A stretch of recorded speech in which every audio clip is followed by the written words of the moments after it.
In the cold void of space, promises carry an impossible weight. In Signalis, a single promise, to protect, to save, becomes an anchor pulling its character deeper into despair. This is not a story of triumph, but of obsession, self-destruction, and the scars left by grief. Signalis is more than a survival horror game. It's a labyrinth of fragmented memories in a surreal imagery, where time bends and reality fractures. It's a game that doesn't just challenge you to survive. It challenges you to understand, to confront emotions that linger like ghosts long after the credits roll. This is a story about Elster, a replica unit, and her relentless search for her Gestalt partner, Ariana Young. But what lies at the end of that search is not salvation. It's a reflection of the human condition, where grief is inescapable, and love can be as destructive as it is powerful.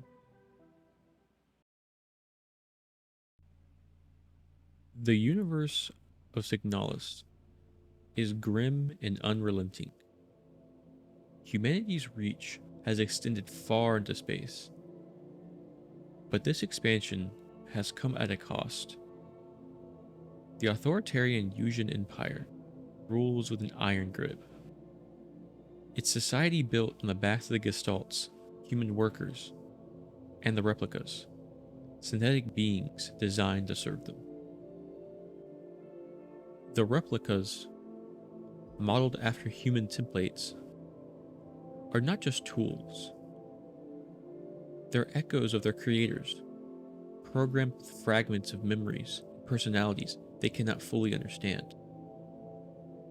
In this world, individuality is suppressed, and existence is utilitarian. The Penrose program epitomizes the bleak philosophy. These exploratory ships are sent on one-way missions to chart the unknown, their crews abandoned to isolation and eventual death. It is aboard one such ship, the Penrose 512, where the story of Elster and Ariana begins. A story already steeped in tragedy. Signalis doesn't hand you its story on a silver platter. Instead, it scatters pieces of it and its narrative across memories, hallucinations, and cryptic notes. To understand its events, you must first understand its disjointed structure. The Penrose program. Ariana Young is a Gestalt technician assigned to the Penrose 512, a doomed vessel sent to the edges of known space. Elster, an LSTR 512 replica, is her companion, and your character. She's designed to assist and protect her. These ships designed for indefinite isolation are a symbol of humanity's disregard for life in pursuit of conquest.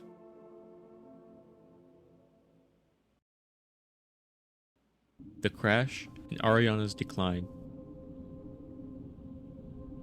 The Penrose 512 crashes on an uncharted planet, stranding Ariana and Elster.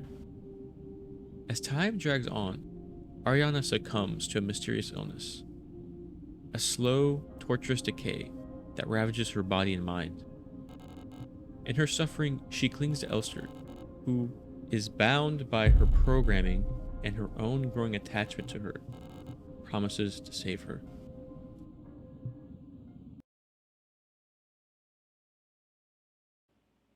The facility and Rotfront. The game begins long after the crash.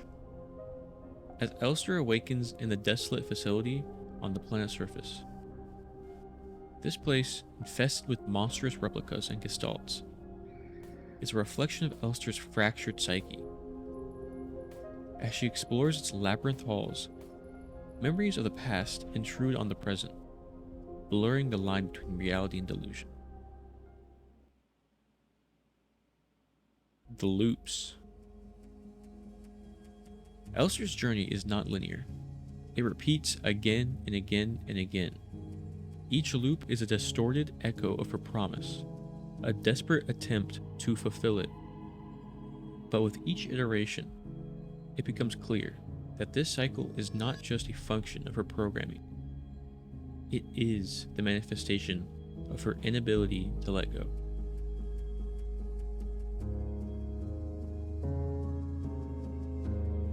The endings.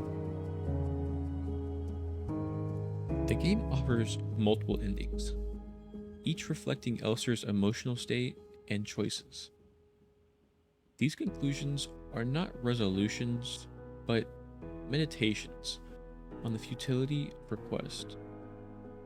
They leave us questioning the nature of her identity, memory, and weight of the promises we cannot keep. In Signalis, fear doesn't come from jump scares or gore. It's something far more insidious. It's a creeping sense of dread that seeps into every moment, a psychological unraveling that mirrors the experience of grief, trauma, and obsession. The horror lies in the unknown, the feeling that reality itself is slipping away. The game's environments are a manifestation of Elster's fractured psyche. Hallways loop endlessly, creating the sense of being trapped in an infinite maze. Rooms appear where they shouldn't, objects are displaced, and doors open to spaces that they shouldn't. This is deliberate disorientation that mirrors the confusion and instability that accompanies deep emotional trauma. It's as if the world is rejecting the possibility of clarity, forcing both Elster and the player to exist in a state of constant uncertainty. Then there's the use of time. Time in Signalis is non-linear, fragmented like broken glass. Flashbacks and hallucinations intrude on the present, creating a haunting overlap of the past and present. One moment Elster is walking through the facility, the next she's reliving memories with Ariana or experiencing surreal visions of what might have been. This manipulation of time disorients the player, making it impossible to discern what is real and what is the product of Elster's unraveling mind. The analog aesthetic amplifies this psychological torment. Flickering CRT monitors, distorted video footage, and the grainy quality of the visuals evoke a sense of decay and obsolescence. These outdated technologies feel both familiar and alien, creating an atmosphere of nostalgia that is corrupted by the game's oppressive tone. It's as if the past is trying to claw its way into the present, much like the memories that haunt Elster. The enemies in Signalis, shambling, grotesque replicas, corrupted by a mysterious force, are more than just obstacles. They're symbols of the game's themes, representing the physical manifestation of grief, decay, and loss of control. Each encounter is a reminder that the horrors Elster faces are not just external, they are deeply rooted in her internal struggle. Perhaps the most unsettling aspect of Signalis is its sound design. The game's use of ambient noise, distorted static, and haunting melodies creates an auditory landscape that feels alive and malevolent. At times, the silence is deafening, amplifying the player's unease. Other times, faint whispers or distant echoes creep into the mix, making it feel as though something or someone is always watching. This constant erosion of reality is what makes Signalis a masterpiece of psychological horror. It's not just about surviving physical threats, it's about surviving the collapse of the self, of holding onto one's identity when everything else has been stripped away.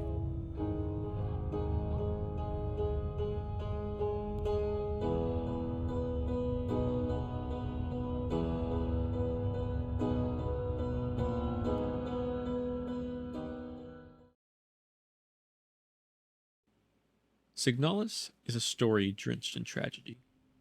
At its heart, it's about the human need to hold on to something. Whether it's a promise, a memory, or a person, long after it's gone. Elster's journey is driven by her unwavering commitment to Ariana. But this commitment is also her undoing. Self-destruction in Signalis is not limited to Elster. It is reflected in the world around her. The facility she explores is a place where order has collapsed, and the people within, gestalts and replicas alike, are trapped in cycles of despair and violence. The corrupted replicas are more than just enemies. They are tragic figures, echoes of beings who have lost themselves to the same forces pulling Esther apart. Their warped forms and mechanical groans are haunting reminders of what happens when the line of purpose and obsession is crossed. Grief in Signalis is cyclical, a reoccurring force that refuses to let its characters move forward. For Elster, grief means manifestation. Manifestation as an inability to let go of Ariana. Even as her memories fragment and her mission becomes increasingly futile, she clings to her promise. This cycle of grief traps Elster in an endless loop. Her repeated attempts to fulfill her mission symbolizing the human tendency to revisit moments of loss, hoping to rewrite the past. The facility itself becomes a metaphor for this cyclical grief. Its labyrinth design, where rooms shift and repeat, reflects the inescapable nature of mourning. No matter how far Elster ventures, she always finds herself back where she began, haunted by the same questions, the same failures, the same unyielding weight of her promise. The other characters of Signalis mirror Elster's struggle. The gestalts, once human, have succumbed to madness, their minds shattered by isolation and despair. The replicas programmed to serve have become prisoners of their own directives, their identities eroded by their inability to reconcile their humanity with their mechanical nature. These characters emphasize one of the game's central themes, the cost of clinging to what can no longer be. And yet, there is a certain nobility in Elster's quest. Her refusal to abandon Ariana, even when faced with the possible odds, speaks to the strength of love and the lengths we can go for those that we care about. But Signalis doesn't romanticize this devotion. Instead, it shows how love, when tethered to grief, can become a double-edged sword, something that sustains us and destroys us in equal measure. The game asks us difficult, universal questions. At what point does determination become obsession? How far would you go to keep a promise? And can you ever truly let go of someone you've lost? Signalis offers no easy answers. Instead, it presents grief as a force that transforms us, a weight we carry even as it threatens to pull us under. In the world of Signalis, is not portrayed as a moment of clarity or catharsis. It's an ongoing battle, a choice to confront the past without letting it define the future. For Elster, this battle is not one she can win. Her loops, her repeated attempts to save Ariana, are not just acts of devotion, they are acts of denial, of refusing to accept that some things, no matter how deeply we care, are beyond our control. Signalis doesn't offer answers. It doesn't tie up its story in a neat bow or provide the comfort of resolution. Instead, it leaves us with questions about identity, memory, and the cost of love.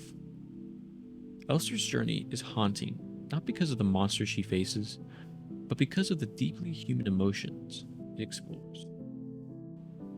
In the end, Signalis reminds us of the fragility of the human mind and the weight of the promises we make. It's a game that lingers, its echoes reverberating long after we've left its cold, desolate halls.